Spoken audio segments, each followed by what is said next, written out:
우리가 지난 시간에 한 것은 1문인데요. 사람의 제일 되는 목적은 무엇입니까? 였어요. 답은 하나님을 영화롭게 하는 것과 그를 영원토록 즐거워하는 것입니다. 우리가 하나님을 영광스럽게 하기 위해서 이 땅에 존재한다고 했습니다. 근데 하나님의 영광이란 무엇인가? 사실 하나님에게는요, 영광이 기본적인 속성으로 내재되어 있어요. 태양이 보면은 다른 데서 빛을 비추어서 태양이 밝아지는 게 아니라 태양 속에서부터 빛이 나와서 밝습니다. 그것이 하나님의 영광이에요. 그러니까 하나님의 영광을 드러낸다라는 것은요, 우리가 하나님에게 빛을 비추는 개념이 아니라요, 마치 이런 것과 같아요. 태양이 빛을 내면은 달이 그 빛을 반사해서 밝게 비춰주죠. 하나님께서 우리에게 영광의 빛을 비춰줍니다. 삶 속에서 은혜와 복과 동행하심과 여러 가지 말씀과 기쁨과 충만으로 우리를 영광스럽게 비춰주세요. 하나님께서 그런 우리에게 빛을 비춰주시면은 우리가 감사로 영광을 드리고, 기쁨으로 영광을 드리고, 섬김으로 영광을 드리고, 예배로 영광을 드립니다. 이것이 바로 하나님을 영광스럽게 하는 거예요. 근데 하나님께서 하나님 본인 자체만으로도 영광스러우신데 우리를 통해 또 영광을 받으신다는 건 굉장한 은혜예요. 우리는 이 땅에 바다의 모래알보다 못한 존재예요. 하나님과 비교했을 때. 근데 하나님께서는 그런 우리를 택하셔서 우리 때문에 영광을 받으신다. 이것은 은혜입니다. 두 번째 답이 뭐였습니까? 하나님을 즐거워하는 거예요. 그러니까 우리가 하나님을 즐겁게 하는 게 아니라요, 하나님 때문에 우리가 즐거운 겁니다. 도박에 빠져있던 사람이, 도박 때문에 살고 도박 때문에 죽던 사람이요, 예수님 믿고 구원받고 새 사람이 되면요, 도박장 가는 재미보다 예배당 나와서 말씀 듣고 하나님께 기도하는 재미가 더 커질 줄 믿습니다. 이것이 바로 하나님을 기뻐하는 거예요. 유튜브 보면서 드라마 보면서 낄낄대고 웃는 것도 재밌지만, 내일 새벽에 기도하러 가고자 하는 이 마음 때문에, 하나님 만나면서 그 즐거운 교제를 누리고자 하는 마음에 밤에 이거 보다가 아니다, 끄자 하고 자는 것도요, 하나님 때문에 즐거워하는 사람의 모습입니다. 여러분, 지난 한 주간 하나님 때문에 많이 즐거우셨습니까? 그런 줄 믿습니다. 자, 오늘 이제 두 번째 질문에 들어갑니다. 두 번째 질문이요, 제가 질문을 읽어드릴 테니까 여러분 한번 답을 여러분께서 해보시겠습니다. 하나님은 당신을 영화롭게 하고 즐기는 방법을 지도하기 위해 우리에게 어떠한 규범을 주셨습니까? 시작! 하나님을 영화롭게 하며 그를 즐기는 방법을 우리에게 지도해주는 유일한 구약과 신약 속에 담겨있는 하나님의 말씀입니다. 아멘.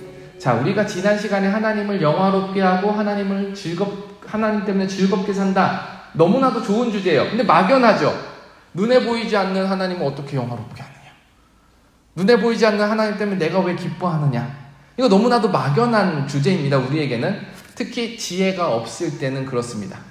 근데 성령님께서 우리에게 지혜를 주셔가지고 이것을 알게 하시는 유일한 방법, 절대적인 방법, 최고 권위의 방법이 바로 구약과 신약을 통해서 주신 말씀이라는 거예요. 우리는 방금 성경 말씀을 읽었듯이 모든 성경은 하나님의 감동으로 된 것이다, 이렇게 고백을 해요. 자유주의 신학이 있고요, 보수주의 신학이 있어요. 우리 교회는 어느 신학에 속할까요? 네? 보수주의의 신학에 속합니다.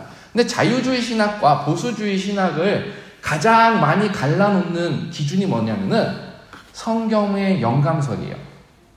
보수주의 신학은요, 성경은 1.1획도 틀림이 없고 모든 것이 하나님께서 영감을 주셔서, 지혜를 주셔서 하나님의 능력으로 써졌다.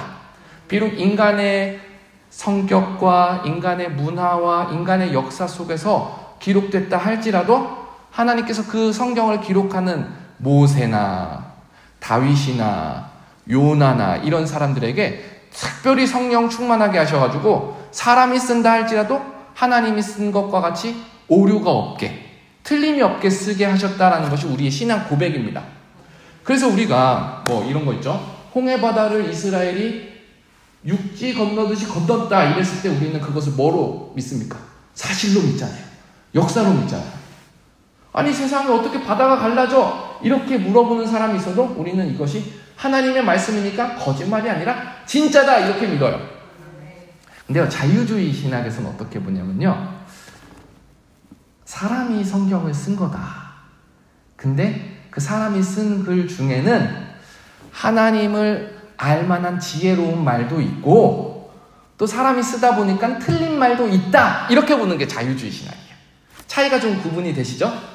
그래서 우리는 홍해를 건넌 사건은 하나님의 기적이다 이렇게 보는데, 자유주의 신학에서는요, 홍해를 건너려고 하니까 바다가 너무 거칠어가지고 조금 이스라엘이 돌아가다 보니까 조금 야트막한 바다가 있었다. 갈대숲으로 된 야트막한 바다가 있어가지고 이스라엘 백성이 이렇게 첨벙첨벙하면서 건너갔다. 건너가고 보니까 이것을 좀 더 특별하게 꾸미기 위해서 기적이 있었다라고 이렇게 쓰는 거예요. 자유주의 신학과 보수주의 신학의 차이가 확실히 느껴지시죠? 또 어떤 게 있냐면요, 우리 오병이어의 기적 어떻게 믿습니까? 예수님께서 축사하시니까 도시락이 넘쳐나가지고 5,000명이 먹고도 12광주리가 남았다.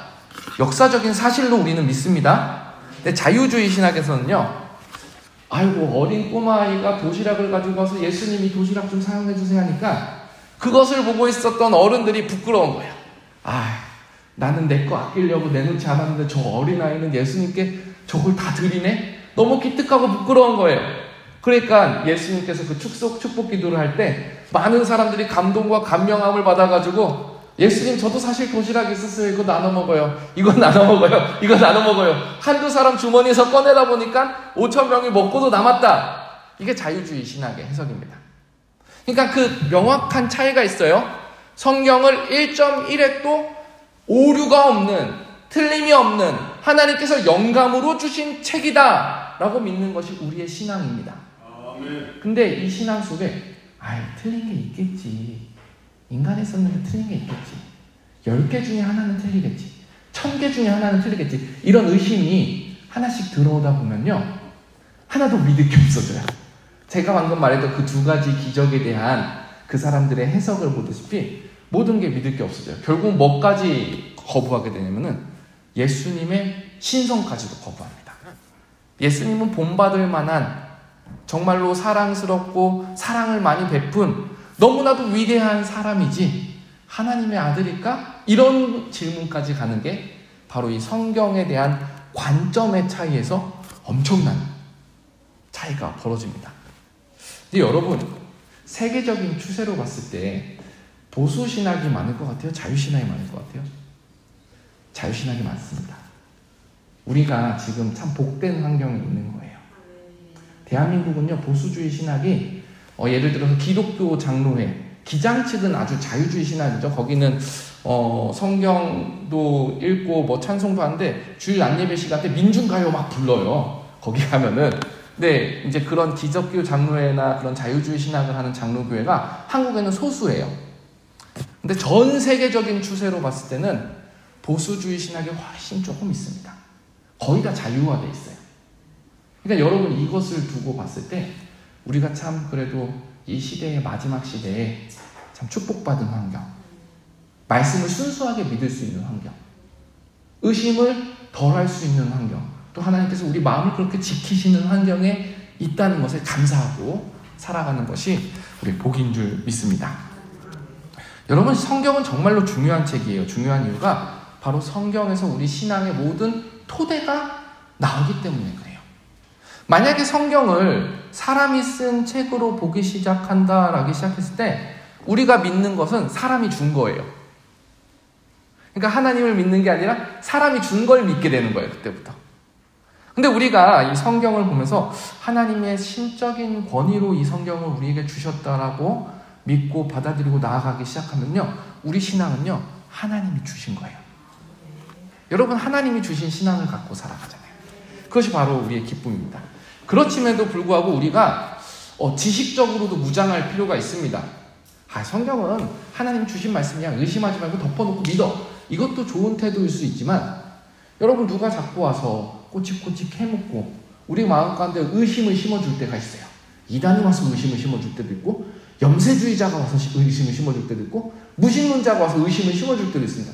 그럼 여러분 그 의심을 계속 심어줄 때 머리 아파 하고 거부하다가 어느새 내 마음속에 그런가? 저 사람 말이 일리가 있나? 나보다 저 사람이 공부 많이 했는데 이런 의심이 들면 어떡하겠어요? 그러니까 우리가 지식적으로도 무장할 필요가 있습니다. 1번, 성경 속에 신적 권위가 있습니다. 이 말이 뭐냐면요. 그러니까 우리는 어떻게 성경이 하나님의 영감으로 된 책인 줄 믿습니까? 성경이 하나님께서 주신 권위 있는 책인 줄 우리는 어떻게 증명하고 알 수 있습니까? 라는 질문이에요. 자, 첫 번째는요. 성경의 고대성과 보존성이에요. 참 어려운 말이죠. 어려운 말인데 쉽죠? 무슨 말이냐면 성경이 고대, 아주 옛날부터 쓰여졌다라는 말이에요. 모세오경을 누가 썼죠? 모세오경 누가 썼죠? 모세가 썼어요. 근데 모세가 썼는데 모세가 태어나기 전부터 썼어요. 모세가 애굽에서 태어났잖아요. 근데 모세가 모세오경을 썼는데 애굽에 오기 전에 야곱도 알고 있고 이삭도 알고 있고 아브라함도 알고 있어요. 그거는 할아버지한테 들어서 알고 있겠지 이렇게 생각할 수 있잖아요. 그럴 수도 있어요. 근데 그 전에 모세가 노아 홍수 시대도 알고 있어요. 모세가 아담과 하와도 알고 있어요. 모세가 아담과 하와가 태어나기 전에 천지가 만들어질 때도 알고 있어요. 이것이 고대성이에요. 모세는 이미 자기가 태어나기 몇백 년, 몇천 년 전을 알고서 쓴 책이라는 거예요. 어떻게 이게 가능한 일인가? 이것이 바로 영감이라는 거예요. 이미 모세가 태어나기 전에 모세가 알 수도 없는 일, 그런데 그것이 너무나도 명확하게 하나님께서 보여주셨기 때문에 성경이 기록될 수 있었다라는 거예요. 그리고 그 성경이요, 한결같이 보존되어 옵니다. 우리 성경 몇 권이죠, 여러분? 66권. 우리 교회 비밀번호 3927 있잖아요. 근데 이 66권이요, 어느 것 하나 없어지거나 유실되거나 틀려지지 않고 수많은 사람들이 베껴 쓰고 복사하고 읽고 나눠주고 하는데 이것이 통일되게 유지된다라는 것. 이것은 하나님께서 권위를 주신 책이기 때문에 가능합니다. 증명할 길이 없어요. 이것 자체가 기적입니다. 두 번째는요, 하나님의 말씀으로서의 성경입니다. 여러분, 이 영적인 세계를 봤을 때 마귀와 악한 자들이 가장 싫어하는 게 뭘까요? 가장 경계하는 게 바로 이 성경입니다. 성경.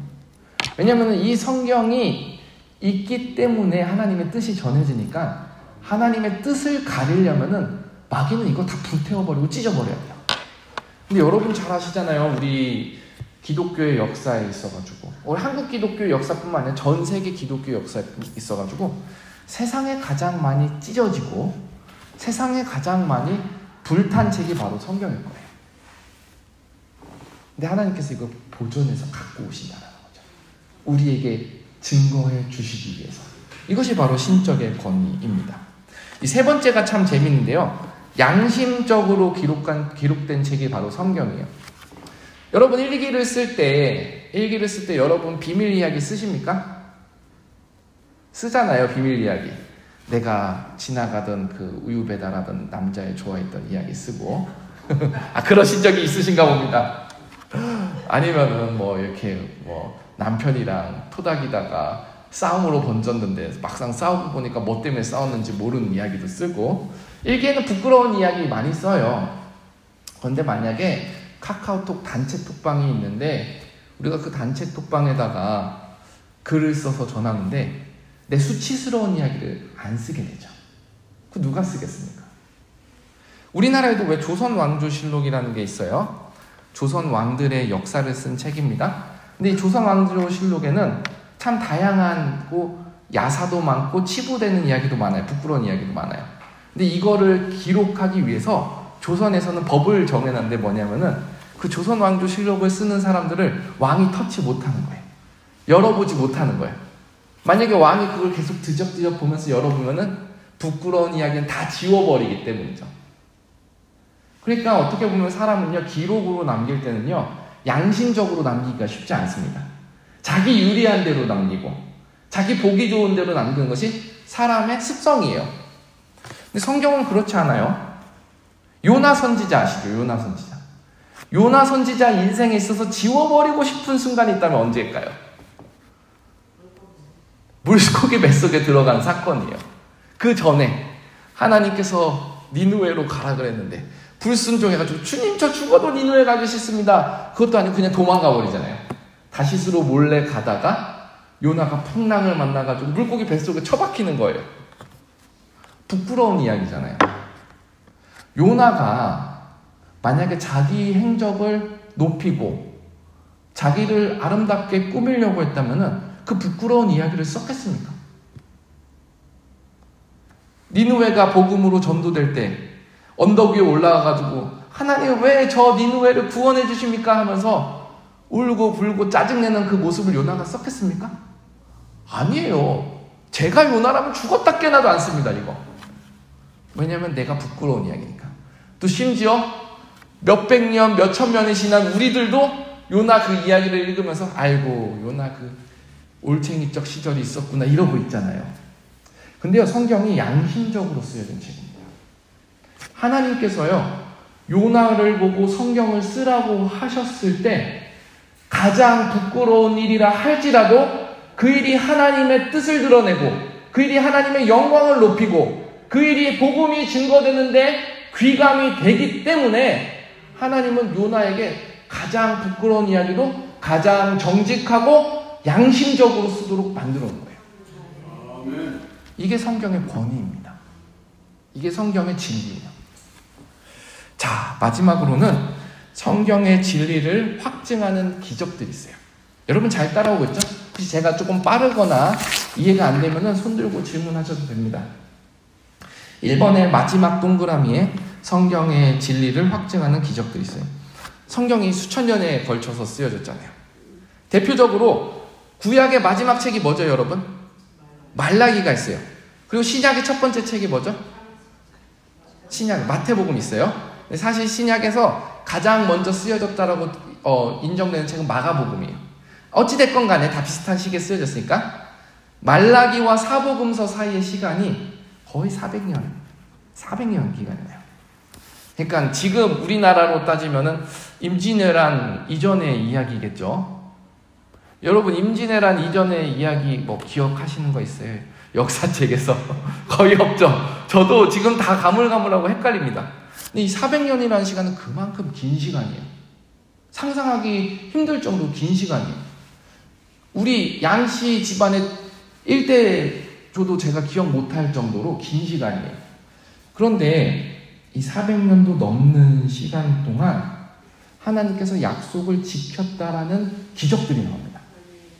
예를 들어가지고 선지자가 예수님이 태어나실 건데 베들레헴에서 태어나실 겁니다. 이러한 기적을 예언을 했으면은 400년도 훌쩍 지난 시간에서 예수님이 진짜 거기서 태어나셨어요. 조작을 할 수 없는 거죠. 이거 자체가 기적인 거죠. 예를 들어서 예수님이 십자가에 못 박혀 죽을 건데 그때 쓴 포도주를 맛볼 겁니다. 몇백 년 전에 예언을 한 거예요. 근데 그것이 신약의 많은 증언들을 통해서 증인들을 통해서 그대로 이어지는 거예요. 이거 짜고 쳐도 못합니다. 로마 병정들에게 매맞고 핍박당하는 예수님께서 채찍 맞으면서 로마 병정한테 나 쓴 포도주 마셔야 되니까 빨리 가져와 이렇게 써요. 절대 못 그러는 거죠. 이것이 바로 성경의 권위입니다. 성경은요, 성경 자체가 보증을 하고 있어요. 이 오랜 수백 년에서 수천 년에 이르는 역사 가운데 예언이 성취되고 예언이 진실이 되고 기적이 기적으로 이어지는 이 모든 역사가 바로 성경의 역사들이에요.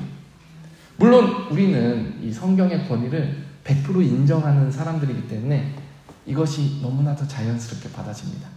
저는 이거 자체가 우리에게 있어서 영적인 축복이라 믿습니다. 자, 소결론을 내리겠습니다. 성경의 모든 책은, 정경은 어느 것 하나 우월한 책, 열등한 책이 없이 모두가 다 완벽한 신적 권위를 갖고 있습니다. 창세기도 하나님의 권위를 갖고 있고, 우리가 잘 안 읽는 미가서도 하나님의 권위를 갖고 있고, 우리가 한 3년에 한 번 읽을까 말까 한 디도서도 하나님의 완벽한 신적인 권위를 갖고 있어요. 모든 성경은 다 신적인 권위를 갖고 있고 어느 것 하나 중요하지 않은 성경이 없습니다. 근데 정경과 위경 혹시 들어보셨습니까? 위경? 예, 위경은 이제 쉽게 말해서 도마복음, 토비서, 에녹서. 이거 뭐 성경에 나오는 인물인 것 같은데 성경책 66권에 없는데 제가 지금 그런 말을 하죠. 이 위경이라는 것은요, 성경이 정말로 쓰여질 당시에 그 비슷한 시기에 그 사람들로 추정되는 사람이 썼다라고 여겨지는 책들이에요. 그냥 도마복음 하면은 도마가 쓴 것 같다라고 추정되는 책들이에요. 근데 정경, 그러니까 우리가 규범으로 삼는 오류가 없는 진리의 말씀으로 삼는 이 성경 66권 안에 들어오지 못하고 밖에 있는 이유가 있습니다. 신학자들이, 목사님들이 이 정경 작업을 하나님께 간절히 기도하면서 정경 작업을 할 때에 이 위경들에는요, 오류가 발생하는 거예요. 설명할 수 없는 오류가 발생하는 거예요. 또 교리적으로 충돌하는 부분이 생기는 거예요. 그래서 모두가 이걸 회의를 열면서 이거는 하나님의 말씀으로 인정하기 어렵다 해서 빼고, 그리고 진짜 하나님의 말씀을 인정할 수 있다는 것을 교회의 전통 가운데 우리의 고백으로 남겨놨습니다. 그래서 우리가 항상 고백할 때 신구약 66권을 하나님의 말씀으로 믿습니다 라는 이 고백이 함께 가는 겁니다. 참고로 말씀드리자면은 천주교의 책은 기독교의 책보다 좀 더 많습니다. 위경이 포함됐어요. 그래서 개신교에서는 이 천주교 교회 개혁을 할 때 그 위경들 몇 개 추려서 빼버렸습니다. 그래서 성경 개수가 천주교 신자들이랑 우리가 얘기할 때 좀 개수가 다른 거를 나중에 언제 한번 기회가 되면은 볼 수 있을 겁니다. 자, 이제 2번으로 넘어갈까요? 2번 함께 읽어보겠습니다. 시작!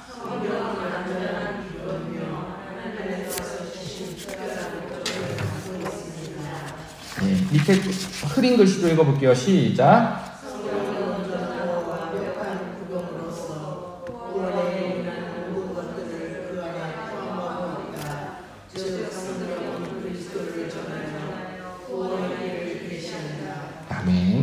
이게 무슨 말씀이냐면요, 성경은 목적이 있는 책이라는 거예요.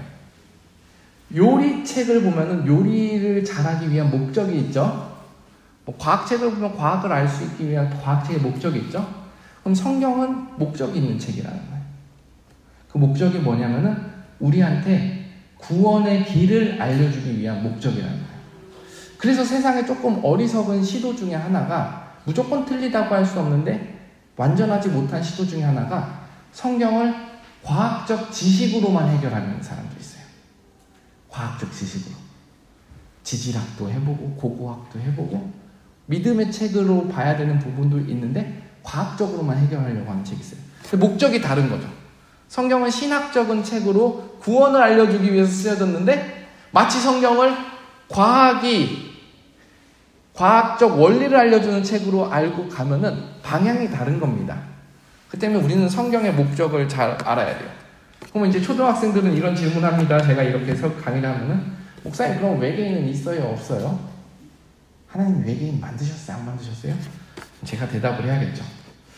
몰라요. 왜 그럴까요? 하나님께서 성경은 우리를 구원하시기 위해서 쓰여진 책이지, 이 우주, 전 우주에서 안드로메다에 무슨 별이 있다 알려주기 위해서 쓰여진 책이 아니에요. 그러니까 적어도 이 지구에 있는 우리에게 하나님의 말씀을 깨닫게 하시고, 이 지구와 온 우주를 창조하신 하나님의 그 범접할 수 없는 지혜를 깨달아 알아가게 하시려고 우리에게 주신 책입니다. 그러니까 그 목적을 알고 읽으셔야 돼요. 자꾸 그 목적에 벗어나는 걸 가지고 왜 그 성경에서는 다뤄주지 않아요? 하면서 자꾸 이게 질문을 하면요, 마치 우리 첫째 아들 청개구리 질문하는 것과 다를 게 없어집니다. 자, 여러분 그 또 내가 어려서부터 말씀 한번 읽어보겠습니다. 시작.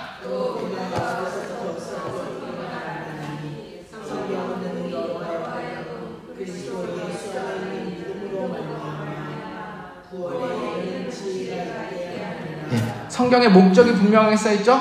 구원에 이르는 지혜가 있게 하렵니다. 자, 다음 말씀도 읽어보겠습니다. 시작.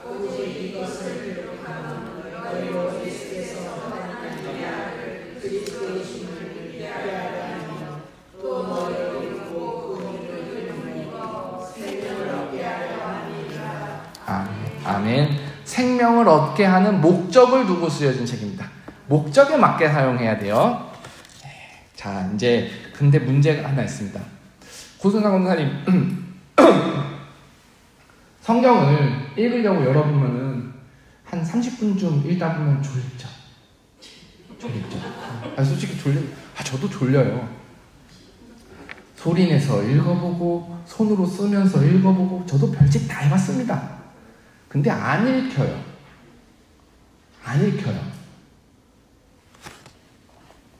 읽으려고 읽는데 이따 보면 이게 뭔 말인지 잘 모르겠고 말도 어렵고 내용도 어렵고, 그리고 또 이쪽 성경에서는 이랬다가 저쪽 성경에서는 저랬다가, 이게 하나님의 틀림없는 말씀이라 그러는데 서로 모순되고 헷갈리게 하는 것 같고, 그러다 보니까 사실 30분도 못 읽어요. 우리가 한 10분 읽다. 예? 믿음이 없어서. 자, 이제 거기 제가 말씀드리려고 그래요. 믿음이 없어서라기보다는, 왜 믿음이 없어요? 믿음이 없는데 어떻게 지금 이 시간에 하루 종일 피곤하게 일하고 왔는데 이거 말씀 듣자고 여기 와 있습니까? 믿음이 있으셔요. 믿음이 없는 게 절대 아닙니다. 제가 말씀드리는 것은 이게 이해가 잘 되면은 잘 읽혀요. 무슨 말이냐면요, 우리 첫째, 둘째한테는요, 영어 텔레비전 틀어주면은 재밌게 봅니다. 낄낄낄 거리면서 봐요. 만화를 보면은 영어로 나와도 이해가 되니까.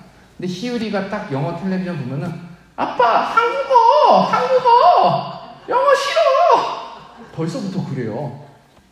아무리 만화에 웃기고 우스꽝스러운 장면이 나와도요, 그 3살짜리 애가 이해를 못하니까 만화 보면서 짜증을 내요. 재밌어야 되는데. 이게 그런 거예요. 성경이요, 믿음이 단순히 없어서 졸리고 피곤한 게 아니라요, 이것이 읽는데 한 절 한 절이 막 너무나도 막 책에서 막 모세가 튀어나오는 것처럼, 책에서 막 여리고성이 막 이렇게 그려지는 것처럼 읽혀지면요, 여기서 성경 읽다가 졸 사람 없습니다. 네, 그래요. 그렇기 때문에 성경을 뭐라고 말하냐면은 해석이 필요한 책이다. 해석이 필요하다. 한국말로 쓰여있지만 해석이 필요하다라는 거예요. 그리고 그 해석은요, 단순 지식적인 해석이 아니라 성령의 조명하신 해석, 성령의 지혜를 주셔서 알게 하는 해석, 그리고 또 우리 인간의 은사를 통해서 그것을 밝혀 보여주는 해석, 이 해석이 필요한 거예요. 고순나 원사님, 제가 그냥 저 자랑하려고 하는 말 아니고 설교 들으면 재밌죠? 감사합니다. 감사합니다. 이게 그래요. 똑같은 성경 말씀인데 설교로 풀어서 들으면 재밌을 때가 있어요. 항상 그렇다는 게 아니라 재밌을 때가 있어요. 그게 왜냐면 이해가 되니까. 자, 그래서 3번에 이런 이야기가 있습니다. 성경은 하나님의 말씀으로서 그 해석 역시 성경에 근거한 바른 원칙에 세워져야 합니다. 성경을 밝게 하려면 해석이 있어야 되는데 해석 또한 근거가 성경적이어야 된다. 근거야. 자, 우리 밑에 흐린 글씨 한번 읽어보겠습니다. 시작.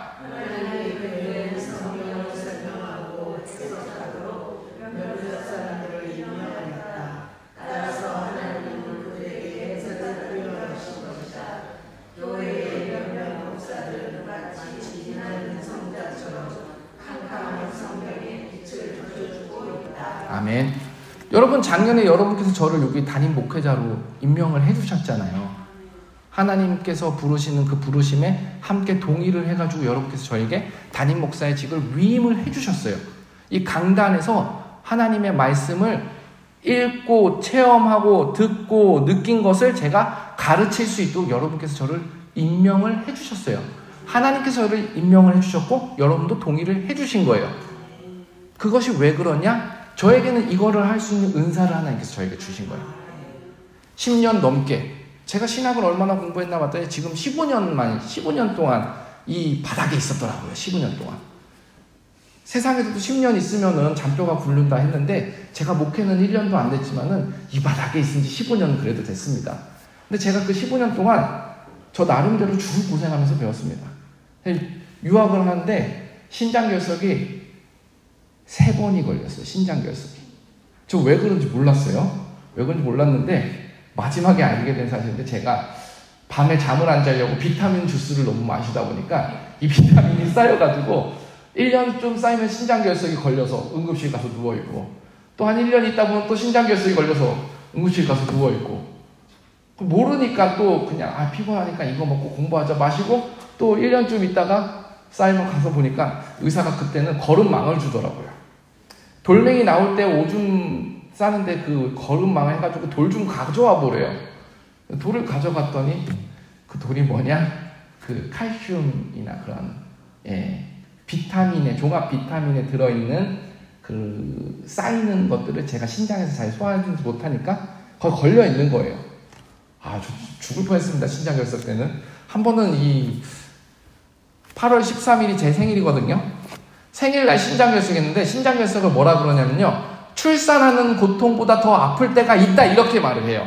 신장결석을요. 근데 제가 밤새도록 8월 13일날 배를 움켜쥐고 막 응급실 가지도 못하면서 막 자지도 못하고 막 울고 있었어요. 너무 아파가지고. 그러다가 딱 8월 13일 날이 밝으면서 고통이 딱 사라지는 거예요.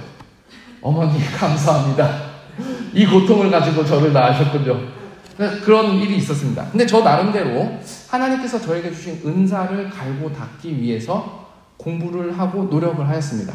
그래서 하나님께서 저에게 시간도 주시고 기회도 주시고 또 재력도 주시고 여러 가지를 주셨기 때문에 이거 공부할 시간이 있었어요.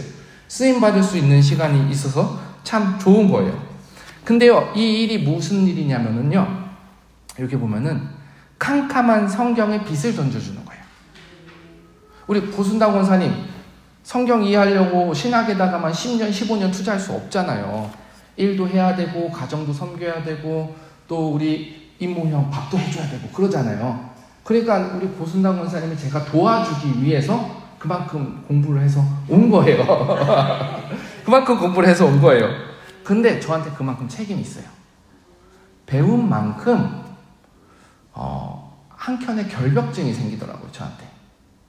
저희 아내가 저 박사 공부하면서 저를 되게 힘들어하는 게 있는데 제가 말꼬투리를 잡는데요. 그거 그런 뜻이 아니잖아 하면서 제가 말꼬투리를 잡는데요. 왜요? 날마다 성경 한 절 한 절 보면서 이거 한 줄 되는 거 10개로 쪼개고 5개로 쪼개고 하면서 이렇게 보고 있으니까. 근데 저에게 그 책임이 뭐냐면은 틀리지 않게 증거해 주려고. 이 성경을 전하는 데 있어가지고 제가 제 개인적인 잘못된 생각을 집어넣지 않게 노력하려고 결벽증이 조금 생기더라고요. 근데요, 이것에 있어서는요, 여러분의 감독이 필요합니다. 목사의 설교를 성도가 감독한다고 조금 이질적이죠? 제가 있었던 그 청교도 신학교회 교회에는 아주 재미난 전통이 있습니다. 뭐냐면은 담임 목사님이 설교를 해요. 설교를 하면은 장로님들이 담임 목사님이 축도를 하고 나가는데 저기 성전 예배당 뒤에서 쭉 일려도 도열해 있어요. 그럼 담임 목사님 나갈 때 수석 장로님부터 이렇게 악수를 해요. 이게 무슨 의미인가 싶죠? 이 악수가 뭐냐면요, 장로님들이 담임 목사님 앞에서 악수하면서 우리 교회는 우리 장로들을 대표해서 목사님께서 하신 말씀을 하나님의 권위 있는 해석된 정확한 말씀으로 받아들입니다 하는 그 악수예요. 목사님 말씀 주셔서 감사합니다 하면서 하는 악수가.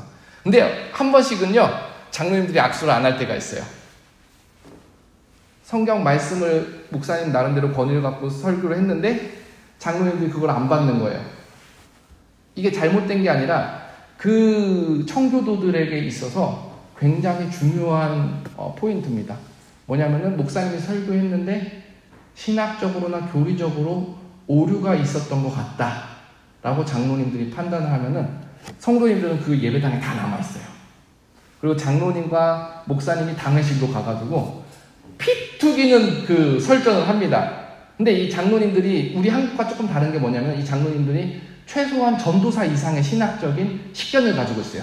평생 그렇게 성경적인 훈련을 한 사람이 장로가 될 수 있어요. 거기에서는 잘 모르면 못해요. 그러니까 피 튀기는 설전을 한 다음에 장로님들이 우리가 잘못 생각했던 거군요 하면은 교회 앞에 다시 나와요. 성도님들 기다리고 있다가 교회 앞에 다시 나와서 악수를 해요. 근데 이게 이제 만약에 목사님이 잘못했다 하면 목사님이 여기 와가지고 제가 조금 준비를 하면서 잘못 준비했으니까 이 부분은 수정하겠습니다. 이렇게 협의를 해요. 근데 여러분 우리 한국의 신앙에 있어서는 이것이 잘 이해가 되지 않을 거예요. 근데 왜 이런 말씀이 있냐면요. 고린도전서 12장 10절 제가 적어놓은 거 있거든요. 뒷페이지 넘겨보면은 고린도전서 10장 10절 한번 읽어보겠습니다. 시작. 어떤 이에게는 예언함을 어떤 이에게는 영들 분별함을 주시나니. 이게 무슨 말씀이냐면요. 하나님의 말씀을요. 어떤 사람은 풀어서 해석해서 설교로 가르칠 수 있는 은사를 주셨고요. 듣는 청중들은요. 그 은사가 하나님 앞에서 정직하게 발휘되었는가, 성경에 비추어서 틀림없이 발휘되었는가를 분별할 수 있는 은사를 주셨다는 거예요. 그래가지고 이게 되게 중요합니다. 왜냐면은요, 여러분 신앙을요, 사람한테 맡기는 거예요. 여러분 신앙을 저한테 맡기신 거예요. 그러면 여러분 저한테 한번 맡기고 위임했으니까 양준모 목사 한결같이 변함없고 틀림없고 정확하겠지 이렇게 맡기고 갈 거예요? 그거 아니라는 거죠. 하나님의 말씀은 틀림이 없지만 설교자는 오류가 있을 수도 있습니다. 그렇기 때문에 여러분께서 설교를 듣다가 주님께서는 원수를 사랑하라고 가르치셨는데 왜 양준모 목사는 원수에게 칼을 찌르라고 설교를 할까? 만약에 이렇게 극단적으로 틀린 말씀을 한다면은 듣는 사람은 분별할 수 있는 지혜를 구해야 되고, 분별할 수 있는 지혜 가운데 교회 질서 안에서 해결해 나가야 됩니다. 그것이 성도가 목사를 보호하는 방법이고요. 목사가 성도를 보호하는 방법입니다. 우리는 같은 사람이에요. 그렇게 나아가는 거예요. 근데 이제 적용이 있죠. 적용. 그러면 우리가 무엇을 분별할 수 있어야 되느냐? 아주 중요한 질문이죠. 사실 저도 이거 참 부담스럽습니다. 제가 이렇게 설교하고 나면은, 교리 가르치고 나면, 목사님 분별하라면서요. 지난번 설교 왜 그랬어요? 그러면서 저한테 사사건건 물어볼까봐 부담스러운데, 적용을 잘 보셔야 돼요. 이게 어떤 곳에서 분별해야 되는지 잘 보셔야 돼요. 제가 성경적으로 바르게 설교했는데 자꾸 사사건건 시비 걸면 안 됩니다. 아멘으로 받으셔야 됩니다. 근데 제가 성경적으로 설교하지 않는다면은 그렇게 하라는 거예요. 첫 번째, 교황주의자들. 교황주의자. 이 웨스트민스터 신앙법의가 언제 쓰였냐면 종교개혁 이후에 쓰여졌어요. 그러니까 그때만 해도 천주교랑 개혁교회가 막 싸울 때잖아요. 그러니까 이게 교황주의자들을 경계하라는 거예요. 이게 뭐냐면은 교황들이 성경의 말씀을 임의로 뺀 게 있습니다. 10계명 중에 두 번째 계명 뭐죠? 우상을 만들지 말라. 왜냐면 천주교 가면은 성모 마리아 상도 있고 형상을 만들잖아요. 성 베드로 상도 있고, 또 교황들은 죽으면은 그 성 베드로 성당 지하에, 거기 지하에 매장이 됩니다. 그래서 그 로마 바티칸 그 지하에 가보면은 그 묘비가 있는 게 아니라 아주 돌로 멋있게 해가지고 성전 지하에다가 매장을 해놨어요. 그거 다 사실 우상 숭배잖아요. 그러니까 이 교황주의자들이 성경을 임의로 빼고 더하는 거예요. 있는 말씀을 빼버리는 거죠. 왜냐면 자기를 보호해야 되니까. 그러니까 만약에 제가 교황주의자처럼 교회 예배당에다가 우상을 만들어 놓고 섬기다가 여러분들 설교하는데 우상 숭배하는 설교 본문 나오면 제가 그거 그냥 조용하게 지나가고 그러면은 저한테 뭐라고 하십시오. 제가 잘못하는 거니까. 그런 거 분별을 하셔야 된다는 겁니다. 또 두 번째 뭐가 있죠? 율법 폐기론자들이 있습니다. 율법 폐기론자. 이게 이제 참 재밌는 건데요. 침례교 신학과 장로교 신학의 차이가 여기서 조금 벌어집니다. 제가 이제 구약 전공했어요. 구약 전공. 구약 박사 과정을 이제 들어가려고 할 때, 서던 베프티스트 테올로지컬 세미나를 그 남침내 교단의 신학교가 있었어요. 굉장히 큰 신학교예요. 미국에서 거의 한두 손가락 안에 들어간 제일 큰 신학교예요. 거기가 이제 조금 지원도 좋고 공부하기 좋다 해서 지원을 할까 하다가 성경관이 달라서 안 들어갔어요. 성경관이 달라서. 어떻게 다냐면 우리는요, 지금 우리가 속한 교단에서는 구약의 율법도 완성이 되었다. 어느 것 하나 폐기된 것이 아니라 예수 그리스도 안에서 구약의 어느 율법 하나도 버릴 것이 없다. 우리가 실제로 지키지는 않지만은 모든 게 다 복음의 의미와 연결이 된다. 이렇게 있는 게 우리의 신앙관입니다.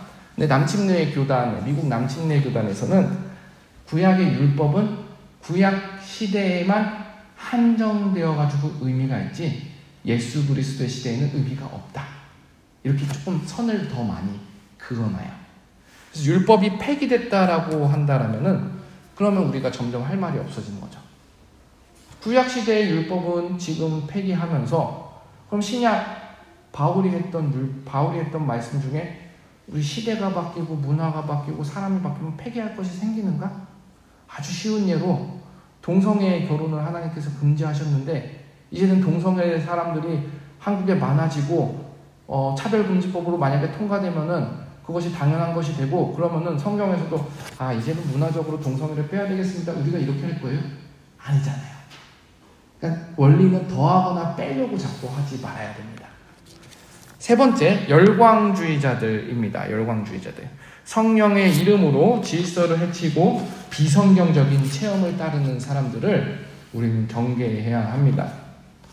제가 몇 번 말씀드린 적이 있는데 저희 신학교에 아주 기도원 신앙이라고 하면 좀 비하하는 발언이 될 수 있겠죠. 신비주의 체험에 아주 흠뻑 젖어 있는 전도사님이 있었어요.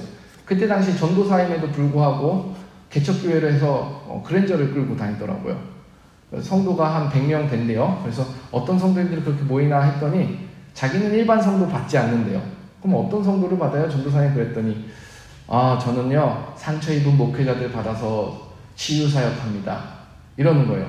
뭔가 이상하다 싶었는데 제 친구 전도사가 그때 당시에 찬양사역을 하는 친구가 있었어요. 그러니까 이제 그 교회 개척한 교회에서 초청을 해서 갔는데 멍석을 말아놓고 막 예언기도를 하면서 멍석을 막 때리더래요. 그러면서 막 하는 말이 하나님께서 이렇게 말씀하셔, 하나님께서 저렇게 말씀하셔, 막 그러면서 하나님이 말씀하시는 걸 내가 직통계시해준다, 예언해준다 하면서 우리 친구 전도사한테 막 부모님 욕해라, 부모님이 너한테 상처 주지 않았냐, 너 그런 거 담아두면 다 화가 된다 이러면서 말도 되지 않는 말을 막 하는 거예요. 그러니까 그 친구 전도사가 저한테 와서 하는 말이 야 정말 거짓부렁도 저렇게 하는 거짓부렁이냐, 나 아버지랑 친한데 왜 아버지랑 안 친하다고 지가 직통계시를 하고 있어, 이렇게 하는 거예요. 여러분 근데 이게 너무나도 흔한 얘기입니다. 내가 자꾸 하나님 음성 들었다 자꾸 그러는데요, 전 참 답답합니다. 답답해요. 성경의 이사야나 예레미야나 대선지자라고 하는 사람들도요, 일평생에 하나님의 예언을요, 한 번, 두 번, 몇 번 받은 것 같고 평생 설교하고 평생 하나님의 말씀으로 가지고 살아갔어요. 신약에 와서 뭐라 그러는 줄 아세요? 예언은 폐하여지겠지만 사랑은 영원하다, 이렇게 말씀하셨어요. 왜 예언이 폐하여진다고 말씀했겠어요? 성경은요, 계시록을 끝으로 계시는 끝났습니다. 그럼 성령의 감동은 무엇이냐? 성령의 증거는 무엇이냐? 이게 중요해요. 이 성령의 증거는 뭐냐면요, 성령의 감동과 증거를 통해 가지고 이미 기록된 말씀이 이해되기 시작하는 거예요. 이미 기록된 말씀이 내 말씀으로 믿어지기 시작하는 거예요. 그것을 바로 성령의 조명하심이라고 하는 거예요. 그러니까 성령이 감동 주셔서 감사합니다 그런 건 이런 거예요. 내가 이웃의 물건을 훔치는 도벽이 있다고 해보세요. 그럼 그 사람에게서 도저히 믿을 수 없는 말, 도저히 받아들일 수 없는 말이 뭐겠어요? 도둑질 하지 말라는 말씀이겠죠. 근데 어느 순간 성령님께서 나한테 감동을 주시고 은혜를 주시니까 내 마음이 도둑질 하지 말라는 말만 보면은 보기 싫어지고 성경책 덮어놓고 싶었는데 그 순간 성경책이 더 열고 싶어지는 거예요. 이게 성령의 감동입니다. 순종이 되기 시작해야지 성령의 감동입니다. 성령은요, 어느 한 사람의 특별함을 나타내기 위해서 존재하지 않아요. 성령은요, 복음의 특별함을 나타내기 위해 존재해요. 하나님의 살아계심을 증거하기 위해서 나옵니다. 그럼에도 불구하고 우리 한국교회에 왜 그렇게 포춘텔러가 많고 왜 그렇게 예언자가 많으냐? 제 속에 있는 이야기를 합니다. 실력이 없어서 그렇습니다. 무슨 말이냐면요, 여러분 언제 불안합니까? 언제 딱 정확한 예언이 있었으면 좋겠습니까? 결정을 못할 때 그래요. 결정을 못할 때. 이 길로 가는 게 하나님의 길인지 저 길로 가는 게 하나님의 뜻인지 결정을 못할 때 믿음이 없는 사람들은 포춘텔러한테 가서 대가리 쥐어받고, 우리 아버지 하는 표현이죠. 대가리 쥐어받고 기도해 주십시오. 성령의 영을 분별해 주십시오. 실력이 없어서 그래요. 무슨 실력인 줄 아십니까? 하나님의 말씀을 내 삶에 적용하는 실력. 그 적용된 말씀을 아멘으로 받아들이는 실력. 아멘으로 받아들인 말씀을 순종으로 살아내는 실력. 이게 없으니까 자기가 책임지기 싫은 거예요. 차라리 하나님이 감동 주셔서, 말씀 주셔서, 음성 주셔서 이렇게 했다라고 하면은 책임 회피할 수 있죠. 아, 저기 포춘텔러가 나한테 그렇게 말했는데요. 하면 되니까. 근데요, 신앙의 길은요, 책임도 같이 지어가는 거예요. 여러분 실력을 키우십시오. 말씀을 읽어내는 실력, 말씀을 순종하는 실력, 분별하는 실력을 키워내십시오. 이것이 바로 성경 중심, 성령 중심, 말씀 중심의 신앙입니다. 자, 마지막에 성경을 경시하거나 악용하는 자들도 있어요. 하루 종일 말씀을 읽지 않고 게으름 피우는 것도 경시하는 거고요. 개인의 유익을 위해서 성경을 왜곡하는 것도 경시하는 것입니다. 몇몇 분들이 저에게 목사님 정치적인 견해도 한 번씩 밝혀주고 그러세요, 이렇게 말씀하신 분들이 있어요. 그래서 제가 지금 부임하고 한 번도 그런 정치적인 이야기를 하지 않았습니다. 왜냐면은 제가 이쪽 당도 저쪽 당도 편이 아니다 그렇게 말하려고 하는 게 아니에요. 무슨 의미가 있냐면요, 성경은 정확무후한 말씀입니다. 근데요, 사람의 정치는요, 아무리 기독교적인 정치 색깔을 펼쳐도요, 오류가 있을 수 있어요. 사람이기 때문에 그래요. 그럼 여러분, 오류가 없는 말씀으로 사람의 오류를 변호하면은 저는 죄를 짓는 거예요. 고등학문의 말씀을 가지고 세상의 하등학문을 설명하고 변호하려고 하면은 고등학문을 낭비하는 거예요. 그래서 제가 강단에서는 정치적인 견해를 밝히지 않습니다. 혹시나 제가 하나님의 말씀을 진실하게 증거해야 되는데 누군가 한 명이 목사님 저런 정치적인 의도를 가지고 이런 말씀하는 거 아니야 해가지고 제가 하나님의 말씀을 전하는 그 복음의 진리에 있어서 누군가 왜곡을 해서 듣기 시작한다면은 이 말씀의 권위는 떨어집니다. 그래서 제가 이를 악물고 조심하고 있어요. 하나님의 말씀이 말씀답게 전해지도록 하기 위해서. 그럼에도 불구하고 목사가 정치적인 견해를 밝혀야 될 때가 있습니다. 정치적인 견해를 밝혀야 될 때가 있어요. 뭐냐면요, 악법도 악한 질서도 하나님께서 세우신 질서라는 것에 순종하라 가르칠 때, 또 그 악한 질서가 하나님의 교회를 핍박할 때는, 하나님의 교회를 무너뜨리고 헐뜯으려 할 때는 그것이 아니라고 증거할 때 목사는 목숨을 내놓아야 됩니다. 신사참배가 일제시대처럼 한국에 들어오면요, 목숨 걸고 제가 정치적인 이야기 할 수 있도록 여러분 저를 위해서 기도해 주십시오. 그것이 저의 사명입니다. 이 부분에 대해서 이제 넘어가도록 하겠습니다. 자, 신앙의 성숙을 위해서 우리 태도를 제가 좀 오늘 시간을 많이 써서 죄송합니다. 한 번씩 읽어보겠습니다. 자, 성경을 연구하라. 한번 읽어볼게요. 시작. 성경을 연구하라. 기록된 말씀을 소중히 여기도록 하라. 신적 영감으로 기록된 성경을 믿으라. 기록된 말씀을 사랑하라. 성경과 일치하는 삶을 살고 성경을 위해 싸우라. 성경을 주신 하나님께 감사하라. 하나님의 특별한 은혜를 경배하라. 성경은 성경만으로 이해가 되지 않습니다. 성경은 지식만으로 이해가 되지 않습니다. 성령의 조명하심과 함께 우리한테 들어와야 합니다. 근데 여기서 중요한 것이 있어요. 여러분, 요즘에 어떤 분이 저한테 맨날 문자를 보내면서 이 동영상 어때요? 저 동영상 어때요? 하고 물어보시는 분이 우리 교회에 계셔요. 근데 그 동영상들 보면은 7가지 비법 이런 거라든지 아니면은 반드시 성령님께서 응답하시는 기도의 비법이라든지 이렇게 해가지고 조금 인터넷에서 이상한 사진 이렇게 붙인 거에다가 애매한 제목 붙여가지고 유튜브 이렇게 낚시하는 채널, 좀 자극적인 채널을 많이 보내더라고요. 제가 그래서 한마디 드렸습니다. 집사님, 이거 볼 시간에 성경책을 들으세요. 여러분, 제가 아까 성경책 읽으면 졸립다고 했잖아요. 저도 사실 그렇거든요.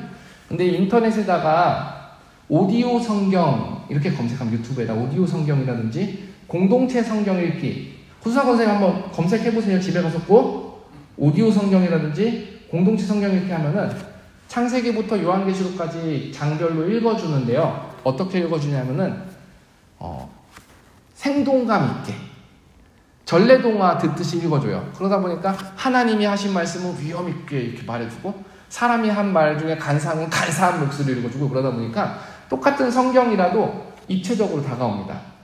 그리고 우리 눈에 침침한데 막 눈에 인상 쓰면서 읽는 것보다 귀로 들으면 좀 편하잖아요. 그래서 성경을 많이 들으십시오. 뭐 유튜브에서 여러 가지 설교 찾아보는 것도 좋지만 설교나 뭐 강해 이런 거 찾아보기 전에 성경을 많이 들으세요. 그 외에 초등학생들, 운동선수 초등학생들 하는 거 보면은 탁구부에 들어가면은 애들이 첫날부터 공을 주지 않아요. 탁구부에 들어가면요, 라켓을 들고 계속 이거 치는 것만 계속 가르쳐요. 우리 양모 선생이 용답초등학교, 동답초등학교 탁구부에 일주일 다녔던 걸 기억합니다. 그래서 홍모야, 너 탁구 많이 배웠냐? 그랬더니 맨날 라켓 들고 흔들기만 했어 이러더라고요. 근데요, 그 흔드는 게 6개월, 1년 쌓이면요, 어떠한 상황에서도 흔들려집니다. 정확하게. 말씀이라는 건 그런 거예요. 여러분, 자꾸 기교를 신앙에서 부리려고 하지 말고 말씀을 마음에 쌓아두세요. 계속 들어요. 우리 권사님 1시간 청소하실 때 그 오디오 성경 틀어놓으면은요, 그거 성경 되는 거 요만한 거 다 없어요. 그거 말고 유튜브만 해도 됩니다. 공짜입니다. 그거 더 좋아요. 1시간 틀어놓으면 한 10장 들려줍니다. 하루에 10장 성경책 우리가 눈으로 어떻게 읽어요? 들려주면 읽습니다. 그리고 집중 더 잘 됩니다. 잠도 잘 와요. 밤에 불면증 있는 분들 이거 들으세요. 100% 잠듭니다. 이렇게 들어가지고요, 성경을 자꾸 쌓아두십시오. 이게 어느 순간 터져 나옵니다. 유니우스라는 프랑스 역사상 굉장히 유명한 신학자가 있었어요. 16세기에 살았던 사람이에요. 이 사람이 회의론자였어요. 말씀도 안 믿고 세상에 아주 회의적인 사람이었어요. 근데 이 사람이 딱 성경 한 구절에 요한복음 1장 1절 태초에 말씀이 계시니라. 이 말씀이 하나님과 함께 계셨으니 이 말씀이 곧 하나님이시라. 이 한 구절을 어느 날 우연히 가다가 읽었는데 이 한 구절에 꼬꾸라졌대요. 꼬꾸라져가지고 그때부터 성경을 연구하고 가르치는 목사로, 신학자로 일평생 헌신했다고 합니다. 여러분, 성경 자꾸 접하십시오. 감사한 마음으로 접하십시오. 이것이 우리 몸의 양약이 될 줄 믿습니다.